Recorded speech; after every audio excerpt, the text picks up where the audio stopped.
wir jetzt am Königssee. Man kann mit dem Schiff auf den Königssee fahren. Es gibt insgesamt 2 Stationen, einmal St. Bartholomä und einmal Salet. Wir haben die Schiffstour genommen, dass wir beide Stationen abfahren können. Und wir fangen jetzt mal in St. Bartholomä an und schauen, was man hier so entdecken kann. Genau genommen gibt es am Königssee 4 Anlegestellen.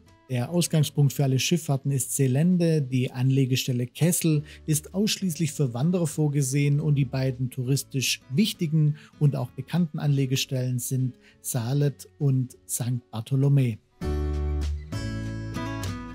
Die kleine Wallfahrtskirche St. Bartholomä mit ihren markanten roten Zwiebeltürmchen liegt wunderschön auf einer Halbinsel am Westufer des Königssees, direkt vor der steilen Ostwand des Watzmanns.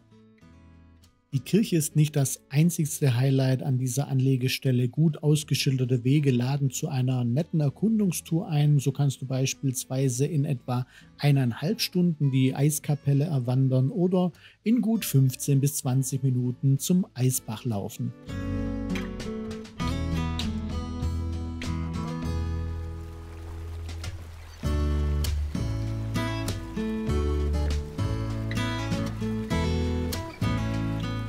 Ein weiterer Wandervorschlag wäre vom Bootsanleger St. Bartholomä aus zum Schreinbach-Wasserfall in etwa 60 Minuten zu laufen. Diesen Wasserfall hast du vielleicht auch schon vom Boot aus gesehen. Ein Erlebnis, das du unbedingt vom Boot aus auch erleben solltest, ist das berühmte Echo vom Königssee.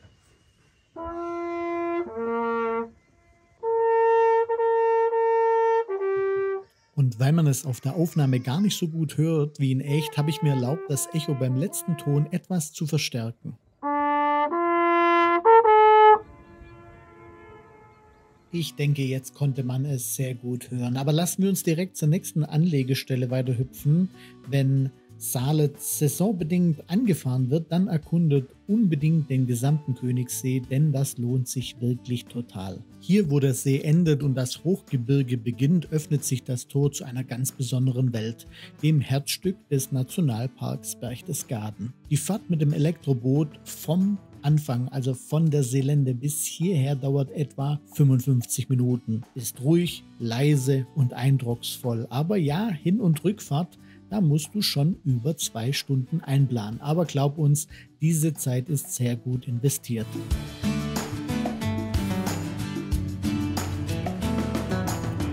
Vom Anleger aus erreichst du in wenigen Minuten den legendären Obersee. Wenn du noch ein Stück weiter gehst, erreichst du die Fischunkelalm und hast von dort aus einen super Blick auf den Rötbachfall, den höchsten Wasserfall Deutschlands. Dorthin kann man natürlich auch noch wandern, aber es ist schon weiter, als dass es den Anschein nimmt. Natürlich wollen wir nicht nur zeigen, wie idyllisch es hier ist, weil natürlich es gibt ja auch einige Touristen. Und damit ihr euch einen Eindruck verschaffen könnt, wollen wir euch nun einen Überblick geben, was ihr an welcher Anlegestelle unternehmen könnt, damit ihr euren Tag oder sogar mehrere Tage perfekt planen könnt. An deinem Startpunkt ist auf jeden Fall sehr viel los und das nicht nur wegen den Schiffen. Rund um den Anleger findest du zahlreiche Souvenirläden mit auch jeder Menge Kitsch. Kulinarisch wirst du hier auch fündig, nur die Preise sind wie so oft an touristischen Hotspots eher hoch.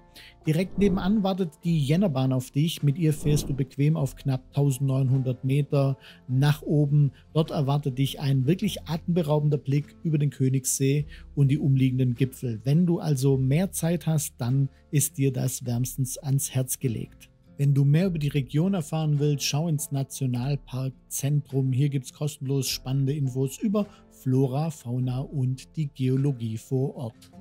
Wenn du keine Lust hast auf Schifffahren und du lieber zu Fuß losziehst, dann gibt es den Malerwinkel. Dieser kurze Weg, der lohnt sich definitiv, weil vom Aussichtspunkt aus hast du einen sehr schönen Blick auf den See und das, wie gesagt, ganz ohne Schiff und ohne Geld auszugeben. St. Bartholomä wird das ganze Jahr angefahren und ist daher auch immer sehr gut besucht. Sobald du das Boot verlässt, stehst du vor einer der bekanntesten Wallfahrtskirchen Bayerns.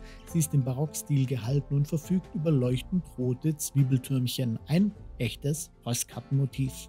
Wer lieber wandert, startet von hier aus zur Eiskapelle, einem natürlichen Eistunnel am Fuß des Watzmanns. Der Weg dorthin dauert etwa 1,5 Stunden und führt dich durch einen sehr schönen Wald, aber festes Schuhwerk ist hier Pflicht. Alternativ ist der Eisbach leichter und auch in nur der Hälfte der Zeit zu erreichen. Relativ nahe liegt auch der Schreinbach-Wasserfall, den du auch meistens schon vom Boot aus sehen kannst. Besonders im Frühling oder nach Regenfällen ist sein Fall über mehrere Kaskaden wirklich wunderschön. Und für alle, die es gemütlicher mögen, gibt es rund um St. Bartholomä sehr viele wirklich leichte Rundwege direkt am See mit tollen Ausblicken auf den See und auch auf die Berge. Salet ist der südlichste Anleger am Königssee und das Tor zu einem der für uns beeindruckendsten Naturschauplätze Deutschlands. Wirklich nicht übertrieben. Nur wenige Minuten zu Fuß entfernt liegt schon der Obersee. Der begeistert mit wirklich kristallklarem Wasser, das von steilen Felswänden komplett eingerahmt wird.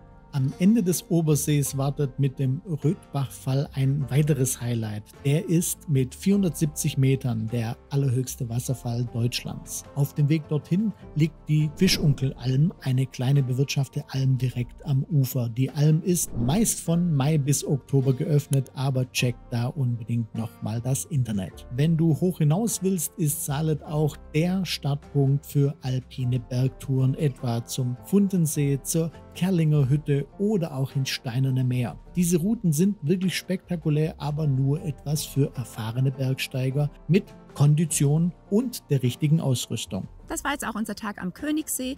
Zum Fazit können wir sagen, dass, wenn ihr selbst an den Königssee kommt, auf jeden Fall das Ticket bis nach Salet kaufen solltet. Lohnt sich auf jeden Fall. Da kann man bis zum oberen See laufen. Wirklich super, super schön und hat uns persönlich auch besser gefallen als bis St. Bartholomä. St. Bartholomä war auch ziemlich viel los, also war auch um einiges touristischer und vor allem kostet die Fahrt nach Salet auch nur ein paar Euro mehr, als wenn man nur einen Ausstieg in St. Bartholomä hat.